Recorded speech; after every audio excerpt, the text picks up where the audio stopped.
Bonjour, dans cette vidéo, je vais vous présenter les TMS liés au travail sur écran.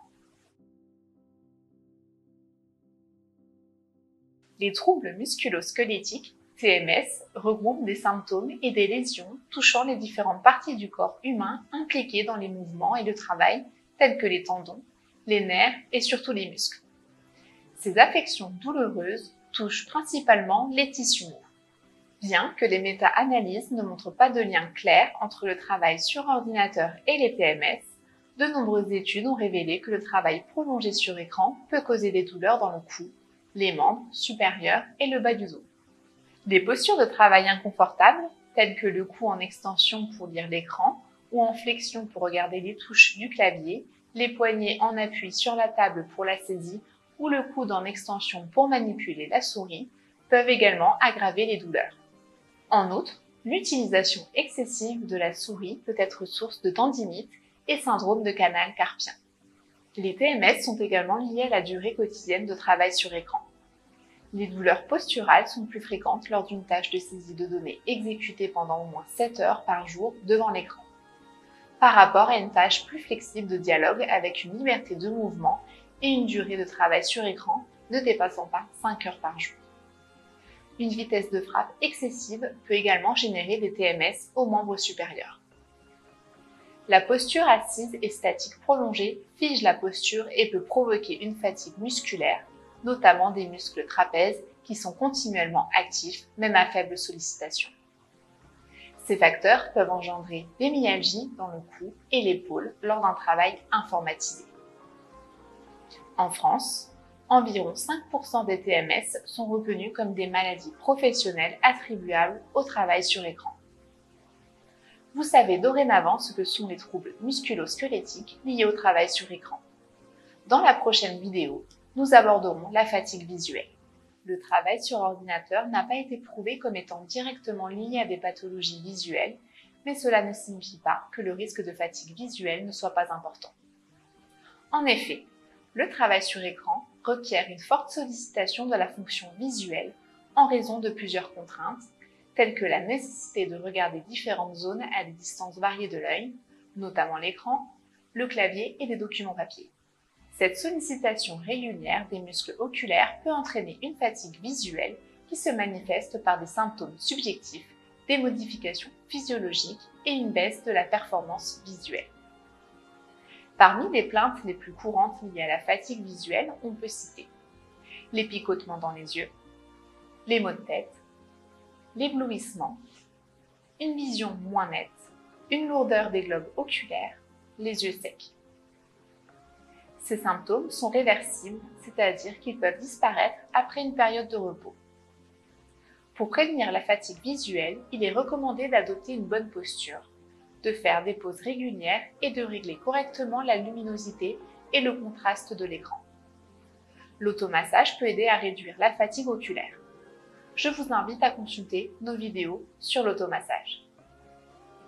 Vous connaissez dorénavant les conséquences de la fatigue visuelle. Dans la prochaine vidéo, nous aborderons l'organisation du travail. Le travail informatisé est devenu une réalité pour de nombreuses personnes. Bien que cela offre des avantages tels que la flexibilité et la mobilité, il présente également des risques pour la santé des yeux et du corps. C'est pourquoi il est nécessaire d'organiser son travail de manière efficace pour préserver sa santé et son bien-être. Pour les réduire, il est recommandé d'alterner les tâches sur écran avec d'autres tâches qui ne nécessitent pas l'utilisation d'un écran. Par exemple, il est conseillé d'alterner des tâches manuelles ou des interactions en face à face. La gestion du temps est essentielle pour éviter la fatigue. Des pauses régulières doivent être aménagées pour reposer les yeux et les muscles. Les pauses doivent être adaptées au contenu et à l'intensité du travail. Une pause de 5 à 10 minutes toutes les heures est recommandée. Pendant ces pauses, il est conseillé de se lever et de bouger pour éviter de rester dans une position statique trop longtemps. Quelques étirements, une promenade ou tout simplement le fait de quitter son poste de travail quelques instants aideront à prévenir la fatigue visuelle et les douleurs musculaires. Vous pouvez également appliquer la règle des 20-20-20, qui consiste à faire une pause toutes les 20 minutes pour fixer un objet pendant 20 secondes à une distance de 20 pieds, soit 6 mètres. Vous savez dorénavant comment organiser votre travail pour réduire l'impact sur votre santé. Dans la prochaine vidéo, nous aborderons le choix du matériel. L'ergonomie de votre matériel de travail joue un rôle sur les TMS, troubles musculo-squelettiques. Le bureau. Veillez à choisir un bureau afin que sa profondeur soit adaptée au type d'ordinateur choisi entre portable ou fixe. Il devra avoir assez de place pour pouvoir poser un ordinateur, son clavier et de l'espace pour les bras et la souris. Idéalement, optez pour un bureau réglable en hauteur afin d'offrir une option de poste de travail debout et améliorer le réglage avec la chaise. La chaise. Elle devra être réglable en hauteur pour ajuster les pieds. Sinon, envisagez un repose-pied. Le dossier doit être inclinable et idéalement posséder un renfort au lombaire ajustable. Elle devra disposer d'accoudoirs réglables sur les 3 axes. Le clavier. Le clavier doit être inclinable par des petits pieds amovibles de l'écran et avoir une surface mate pour éviter les reflets. Son épaisseur moyenne ne devrait pas excéder 3 cm. L'épaisseur et l'inclinaison du clavier doivent limiter l'extension des poignets. Le clavier doit être à une distance de 10 à 15 cm entre le bord du plan de travail et la barre d'espacement du clavier. Il faudra également éviter de poser continuellement les poignets sur le bord du bureau pendant la frappe. La souris. La taille et la forme de la souris doivent être adaptées à celle de la main, ni trop grande ni trop petite. Un tapis de souris peut être nécessaire en fonction du type de souris et du type de bureau choisi. Les souris verticales permettent une posture plus neutre de l'avant-bras. Elles tendent à réduire la charge musculaire de l'extrémité du membre supérieur. Les souris verticales présentent une inclinaison constituant un bon compromis entre posture, ressenti et performance. Si les recommandations pour l'emploi du clavier et de la souris sont respectées, l'utilisation d'un repose-poignet n'a aucune justification. L'écran. L'écran doit être mat pour ne pas éblouir. Il doit posséder des boutons de réglage, doit être de taille adaptée au travail à effectuer, mais aussi au niveau de la résolution souhaitable. Il devrait être orientable de droite à gauche, réglable en hauteur et inclinable facilement. Il est possible d'installer des bras de fixation entre l'écran et la table pour améliorer l'ergonomie. Vous savez dorénavant quel matériel d'ordinateur choisir pour votre confort de travail. Dans la prochaine vidéo, nous aborderons comment bien régler l'affichage de son écran pour le confort de nos yeux. La première chose à faire est d'ajuster la taille du texte et des applications. Pour cela, écrivez dans la barre de recherche « Modifier la taille du texte ». Modifiez si besoin la mise à l'échelle. Veillez également à ce que votre résolution de l'écran soit sur « Recommandé ». La seconde étape consiste à étalonner les couleurs de l'écran. Windows met à disposition un outil qui s'appelle tout simplement « Étalonnage des couleurs de l'écran ». Lancez-le depuis la barre de recherche pour suivre ses instructions. Ajustez le gamma.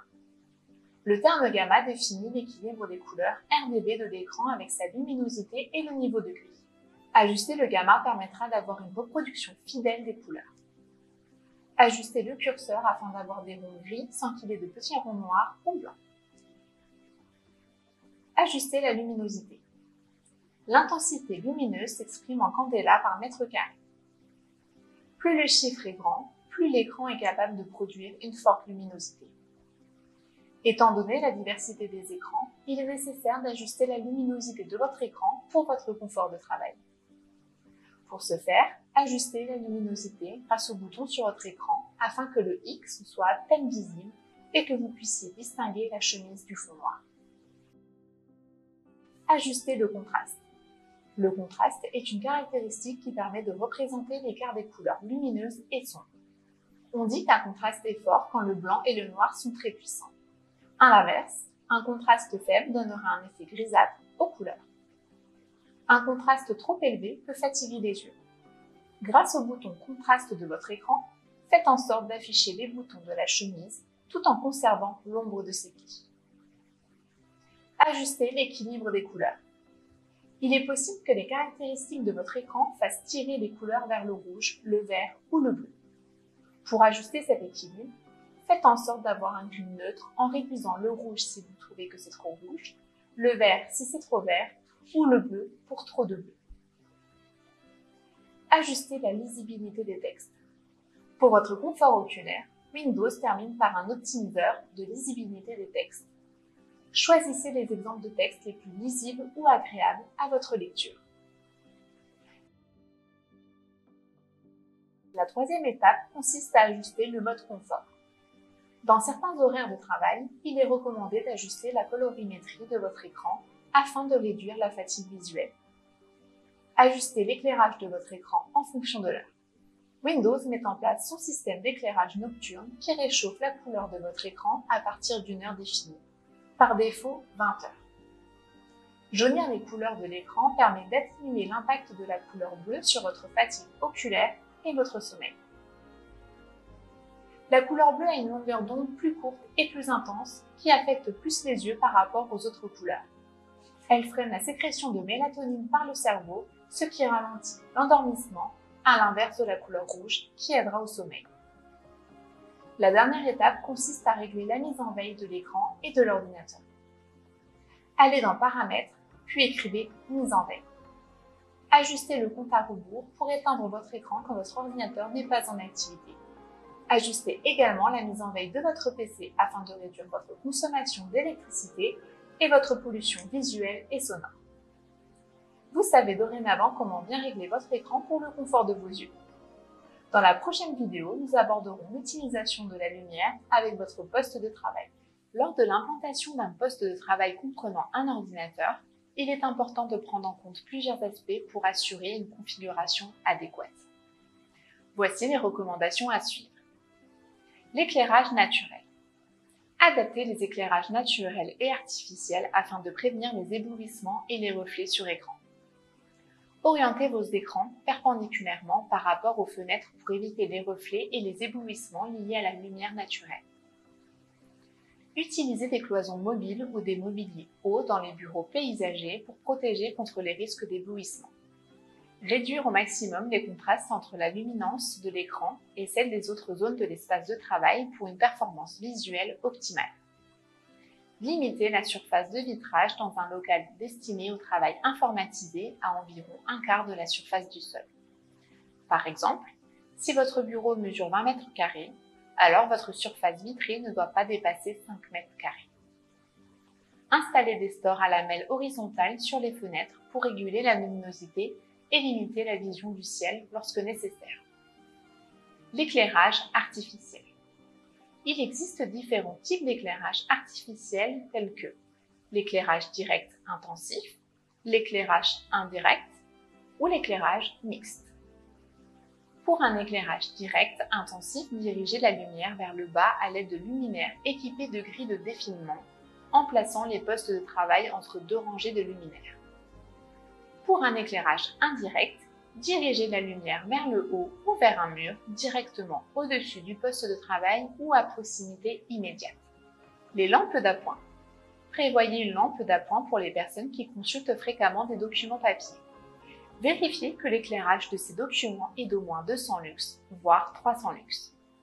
Assurez-vous que la lampe d'appoint ne cause pas d'éblouissement pour l'opérateur et son voisin en utilisant une grille de défilement ou un réflecteur asymétrique pour une distribution ciblée de la lumière. La lampe d'appoint devrait être munie d'un bras articulé pour un positionnement flexible. En suivant ces recommandations, vous pourrez créer un environnement de travail bien éclairé, confortable et adapté à l'utilisation d'un ordinateur. Le bruit est une source de fatigue et de stress, et il peut être particulièrement dérangeant lorsqu'une tâche nécessite de la concentration. Plus la tâche est difficile et complexe, plus les effets néfastes du bruit peuvent se manifester, tels que la diminution des performances, l'inconfort et les réactions du système nerveux. Par exemple, un bruit soudain est considéré comme perturbant lorsqu'il survient pendant une tâche complexe. Pour prévenir ces problèmes liés au bruit, il est important de prendre en compte les niveaux sonores dans un bureau. Voici le niveau sonore des éléments les plus bruyants mesurés dans un bureau destiné au travail sur écran. Un bureau calme, 40 décibels. Une climatisation, 40 décibels. Une imprimante, 60 décibels. Une conversation normale, 60 décibels. Une conversation animée, 70 décibels. Une conversation avec montée de voix, 80 décibels. De plus, le bruit émis par chaque équipement, mesuré à 1 mètre de distance, ne doit pas dépasser 40 décibels. Pour réduire le niveau sonore, il existe différentes mesures préventives à prendre. Agir sur la conception du local. Limiter la hauteur du local pour optimiser l'efficacité des traitements acoustiques du plafond. Utiliser des dalles acoustiques très absorbantes pour traiter le plafond. Éviter les formes en couloir qui favorisent la propagation du bruit. Séparer les différents services ou prévoir des espaces de travail additionnels isolés acoustiquement. Isoler les salles de pause. Isoler les équipements bruyants tels que les photocopieurs. Prévoir un sol acoustique capable de réduire les bruits d'impact. Agir sur l'aménagement des postes de travail.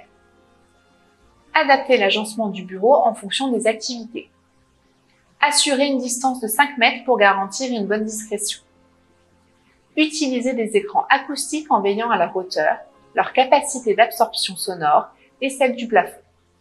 Certains meubles de rangement de grande taille peuvent également servir d'écran acoustique et certains fournisseurs proposent des armoires absorbantes. En suivant ces mesures préventives, il est possible de réduire les nuisances sonores dans un environnement de travail et de favoriser un meilleur confort acoustique pour les employés. Vous savez dorénavant agir sur votre environnement sonore. Dans la prochaine vidéo, nous aborderons l'environnement thermique de votre bureau. La production de chaleur dans un environnement de travail est influencée par le nombre d'opérateurs, le nombre d'appareils et de luminaires en fonctionnement.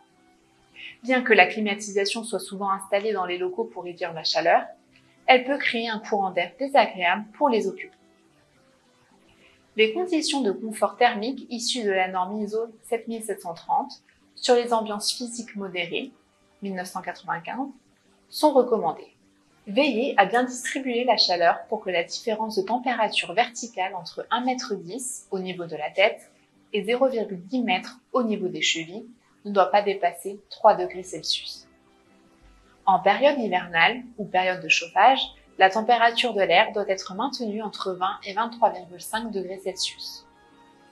En période estivale ou période de refroidissement, la température de l'air doit être maintenue entre 23 et 26 degrés Celsius. Ventilez votre bureau régulièrement en créant des courants d'air ou chasses d'air afin d'évacuer l'air stagnant, donc les odeurs et pollutions, de gérer l'humidité présente dans la pièce, d'apporter un air sain et de réguler la température ambiante. Ces recommandations visent à assurer un confort thermique adéquat pour les travailleurs. Il est important de maintenir une température appropriée et d'éviter de grandes variations de température entre différentes parties de la pièce. Cela contribue à prévenir l'inconfort thermique et à favoriser des conditions de travail optimales. Vous connaissez dorénavant la température idéale à avoir dans votre bureau. Merci d'avoir regardé cette vidéo. N'hésitez pas à vous abonner. À bientôt!